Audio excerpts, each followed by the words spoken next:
Happy to be joined by the maniac, Marcus McGhee, who's going to be back in action. Big fight here. Jonathan Martinez, UFC 309, November 16th at Madison Square Garden. Doesn't get much bigger than this. Marcus, how you doing? I'm doing pretty great, man. As normal, I woke up this morning, so blessed for that. Yeah, that's how you got to look at it, man. Gratitude, man. More people need gratitude. I like that. That's good. Huge card, like I mentioned, big name. Were you surprised by any of this? I mean, you've been performing well, but to get to fight at Madison Square Garden, to get a name like Martinez, who's ranked, was this kind of like a perfect situation? Yeah, I was surprised, honestly, because I just been wanting to put in the work. Obviously, I planned on getting to this point at some point, anyways. But for it to be happening where it's happening and how it's happening and as fast as it's happening, it's great for me. Because honestly, I'm just looking forward to fighting in general. It's been since Yeah. January, so I've been really, really eager to get back in there and to be fighting a guy like Jonathan Martinez at Madison Square Garden on the card that I'm fighting him is just all extra credit, right? Yeah, and I was going to ask you about that. Obviously, the last fight was in January. I mean, does this kind of make up for lost time a little bit? Just because I know you would have wanted to be in there a little bit sooner. I'm imagining you didn't want to take this much time off.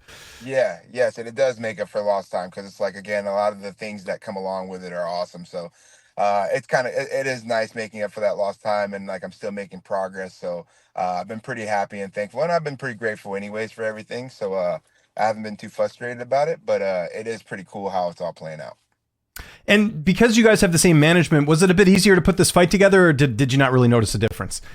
I didn't really notice too much of a difference, but I think it just because of how things happened, how Eamon ended up pulling out, and how I didn't have a fight lined up, and then this one came about, and because our manager can communicate with us easier, there's more. We're more certain. Both of us were more certain that we were going to take the fight. So I think that played a little bit easier on it. But other than that, everything else is pretty much the same.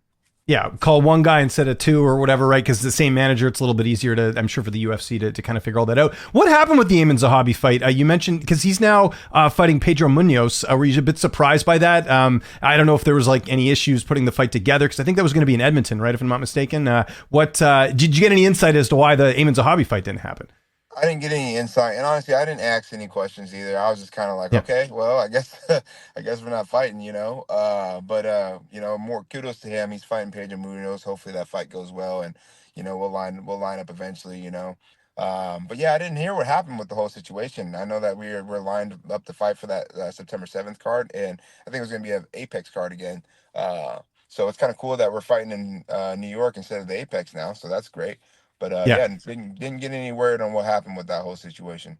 Yeah, and not a bad situation. You get a ranked opponent, you get Madison Square Garden. It's a pretty good deal there, I'd say. Let's talk about Jonathan Martinez, obviously entertaining guy, much like yourself. 19-5 record, trains out of Colorado. How do you feel like you match up against him here?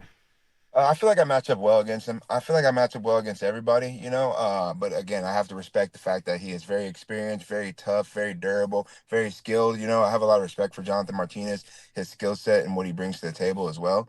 So I'm gonna go out there and I'm gonna do what I plan to do. And shock the world and show them that I'm here to stay and here to make a big impact.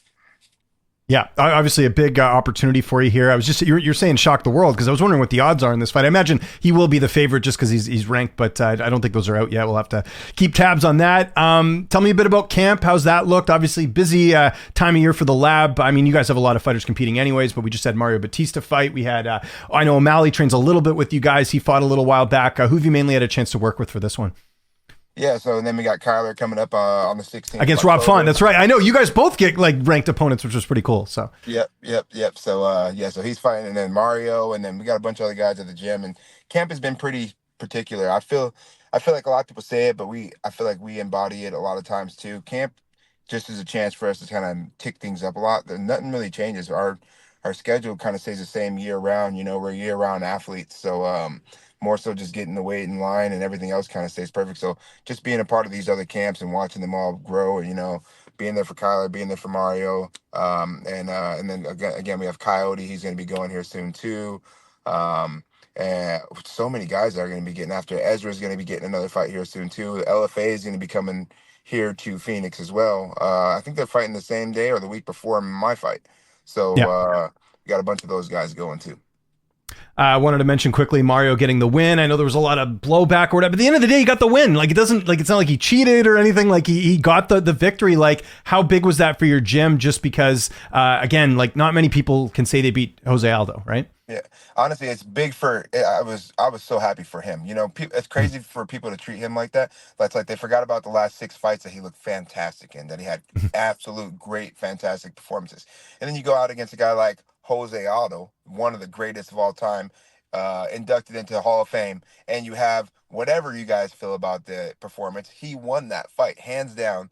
Won the fight. Whether it was him beating Aldo up with the hands or kicking him or whatever, however he won that fight. So for people to come out and bash him like they're doing after all the hard work, I mean, he's a quiet, humble guy, just shows up, just does his job. It's like, it's crazy to me that people treat guys like that the way that they do. They're so quick to write him off. You should quit.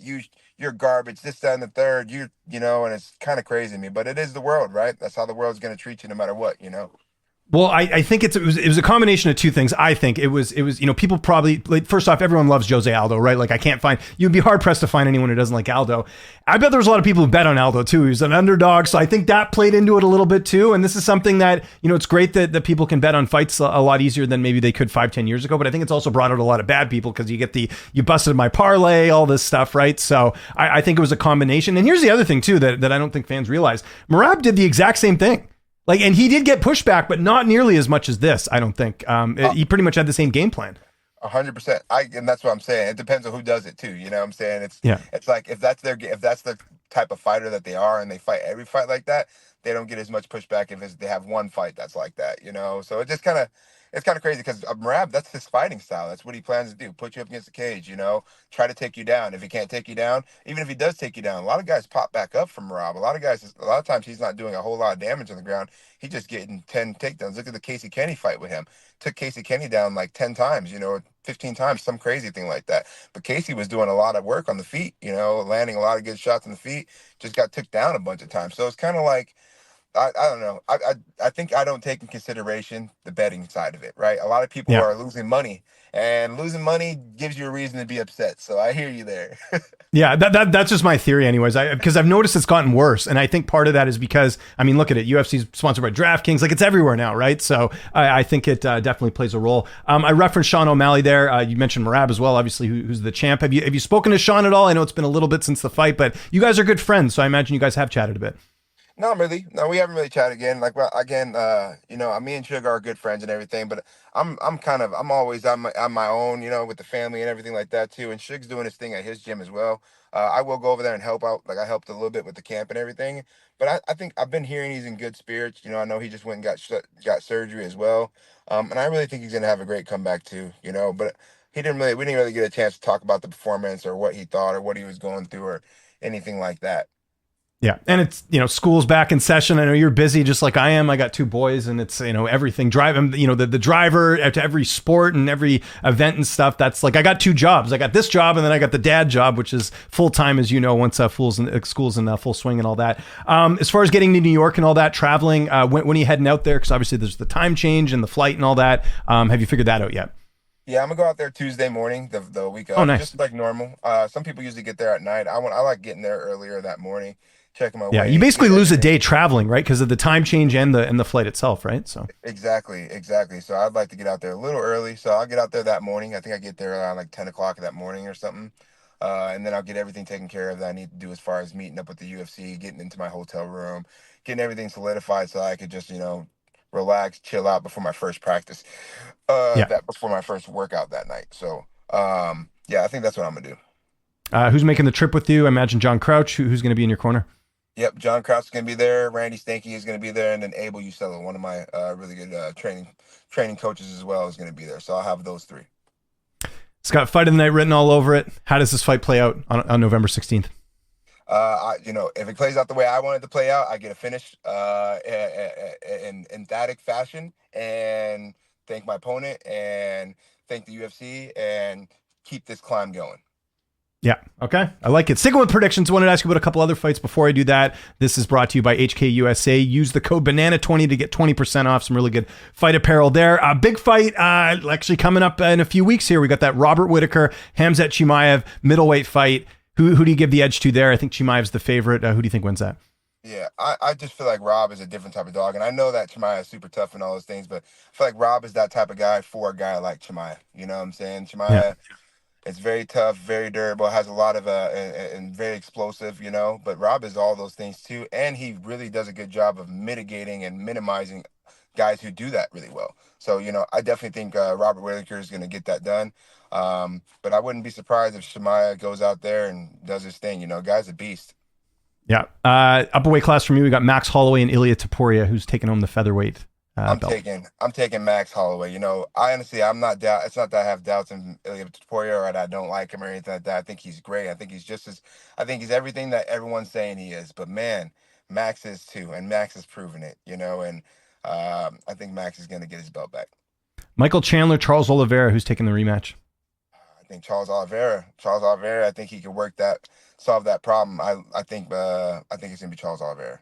And then the main event of your card, John Jones and Stipe. I know it might seem obvious, but I'm waiting for someone to tell me Stipe is going to win.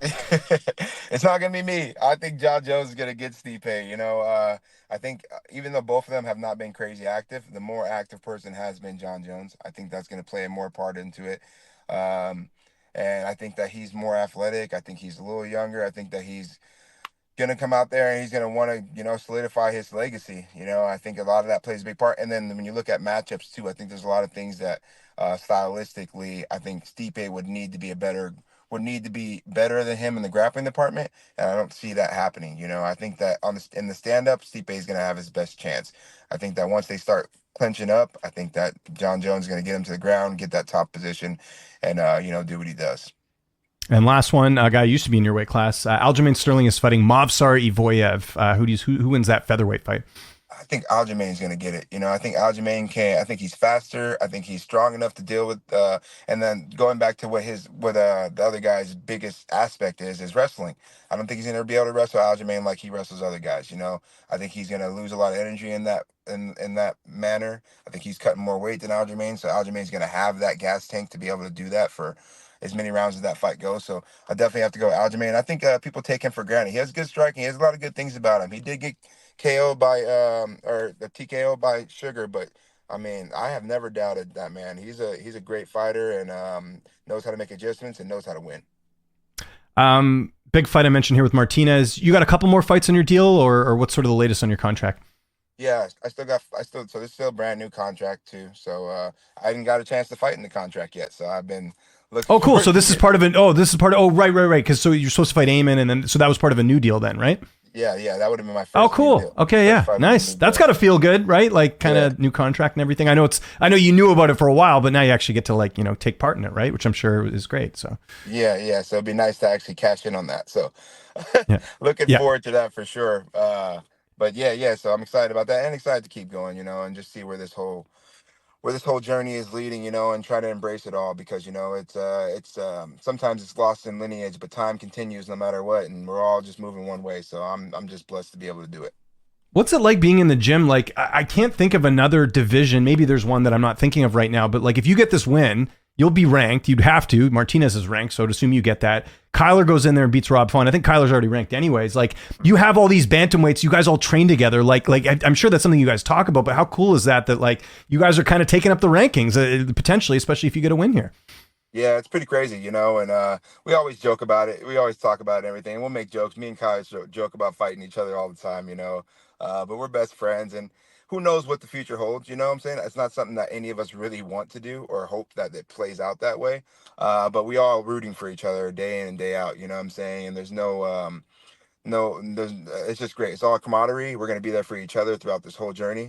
And it's pretty cool for us to be able to do what we're doing, and if we can, it would just be fantastic to bring that home, to put on for AZ, put on for the MMA lab, and just keep on building the base, and not even just for us, for the next generation coming up. There's a lot of guys that are coming up behind us that will grow from seeing this and see that, hey, this is possible, that you guys can build each other and keep building each other and keep building each other, and all of you guys can get up to that upper echelon level. But it's going to take that. It takes a village. What did you think of Merab's win over O'Malley? Like, I think, again, it was a very good game plan. It, obviously, I think most people felt like Merab did win the fight. I know there's some people making a case for Sean, but just your overall impressions of how the fight played out. He came and did what he needed to do. I really think he did. He kept distance on the feet. He landed a couple shots, got to the takedown, held position.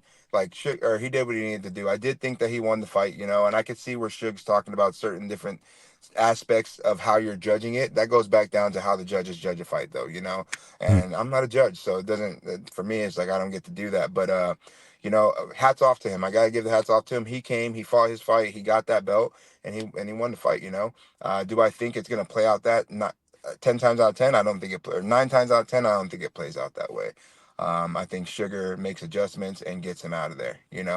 But again, hats off to him. He had a great performance. He put his whole heart out there into it, and he came up with the win.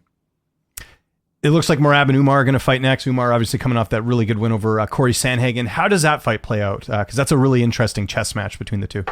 Yeah, I think Umar gets that one. I think he's going to be able to nullify what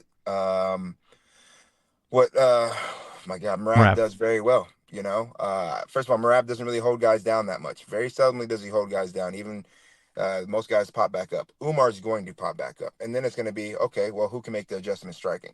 Honestly, people sleep on Umar's striking. Umar has really good striking, very good timing, very good distance. He's strong. He's powerful. Like, he has a lot of good attributes, and I think that that's where the fight's going to be won. I think that he's gonna.